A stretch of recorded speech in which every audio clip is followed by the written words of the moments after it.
வணக்கம் நண்பர்களே.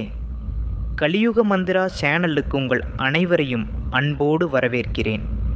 இன்று நாம் பார்க்க இருப்பது பத்மாவதி யட்சினி உபாசனை. சக்தி வாய்ந்த இந்த உபாசனை முறையை பற்றி பலரும் கேள்வி எழுப்புகிறார்கள்.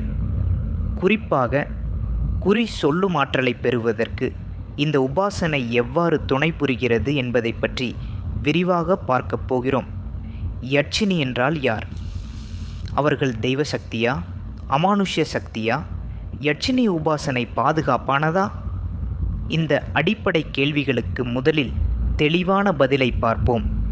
யட்சினி என்பவள் இயற்கையின் சூட்சும சக்தியாக செல்வத்துக்கும் ஞானத்துக்கும் குறி சொல்லும் ஆற்றலுக்கும் அதிபதியாக விளங்குகிறாள்.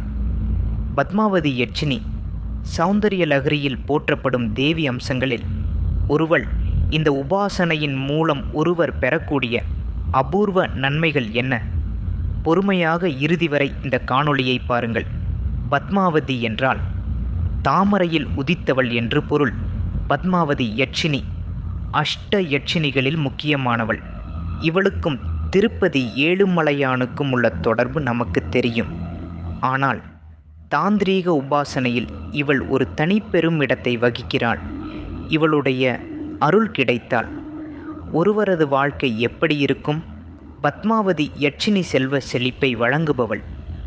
இவள் குபேரனின் தளபதியாக கருதப்படுகிறாள். முக்கியமாக இவள் வாக்கு பலிதத்தை அருளுகிறாள். அதாவது எதிர்காலத்தில் நடக்கப் போவதை குறித்த அறிவை, அதாவது குறி சொல்லும் ஆற்றலை தனது உபாசகருக்கு அருளுகிறாள். குறி சொல்லுதல் என்பது வெறும் ஜோசியம் அல்ல. அது பிரபஞ்சத்தின் சூட்சும ஒளிகளையும் சக்திகளையும் உள்வாங்கிக் கொள்ளும் ஒரு மன ஆற்றல். பத்மாவதி யட்சினி இந்த சூட்சும ஒளிகளை புரிந்து கொள்ளும் ஆக்ஞா சக்கரத்தின் திறப்பை மிக துரிதப்படுத்துகிறாள். இந்த பத்மாவதி யட்சினியின் உபாசனை பலன்கள் நீங்கள் சொல்லும் ஒவ்வொரு வார்த்தையும் பலிக்கும்.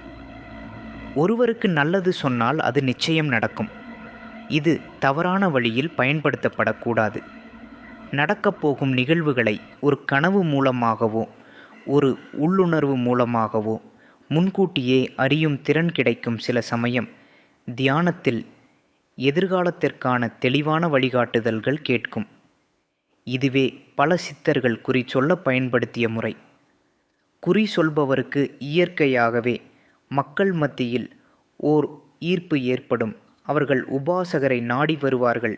இந்த ஆற்றலை பெற உபாசகர் கட்டாயமாக சத்தியம், தூய்மை, பிறருக்கு உதவும் மனப்பான்மையுடன் இருக்க வேண்டும். இல்லாவிட்டால் யட்சினியின் சக்தி விலகிவிடும்.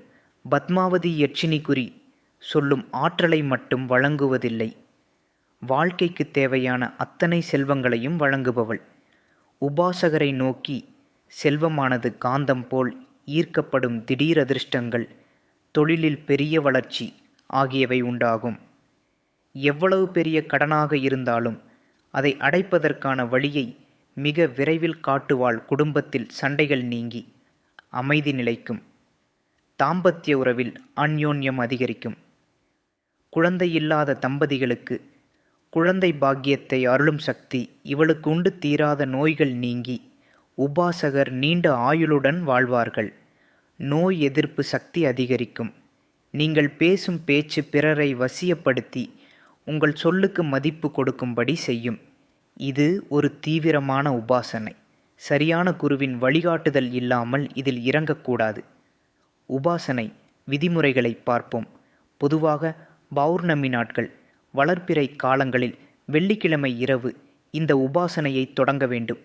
தனிமையான ஓர் அறை அல்லது வீட்டு பூஜை அறை. சிவப்பு நிற ஆடை அணிந்து சிவப்பு ஆசனத்தில் அமர வேண்டும்.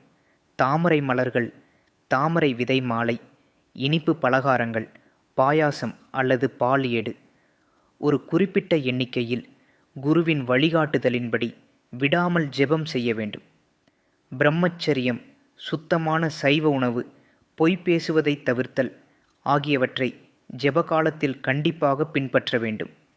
எச்சரிக்கை: முறையான வழிகாட்டுதல் இல்லாமல் யட்சினி உபாசனை செய்தால் அதனால் வரக்கூடிய எதிர்மறை விளைவுகளும் அதிகம்.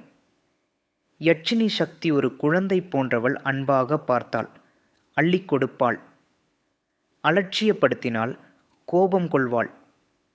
பத்மாவதி யட்சினி உபாசனை என்பது மிகச் சிறந்த செல்வத்தையும் முக்கியமாக குறி சொல்லும் வாக்கு பலிதத்தையும் ஒருவருக்கு அளிக்கக்கூடிய அபூர்வ வழிபாடாகும். இறுதியாக ஓர் உண்மை, குறி சொல்லும் ஆற்றலை விட அந்த ஆற்றலை நீங்கள் நல்வழிக்கு மட்டுமே பயன்படுத்த வேண்டும் என்ற உறுதிதான் மிக முக்கியம். உபாசனை செய்யும் ஒவ்வொருவரும் இந்த உலக நலனுக்காகத்தான் அந்த சக்தியை கேட்கிறார்கள் என்ற தூய எண்ணத்துடன் இருக்க வேண்டும்.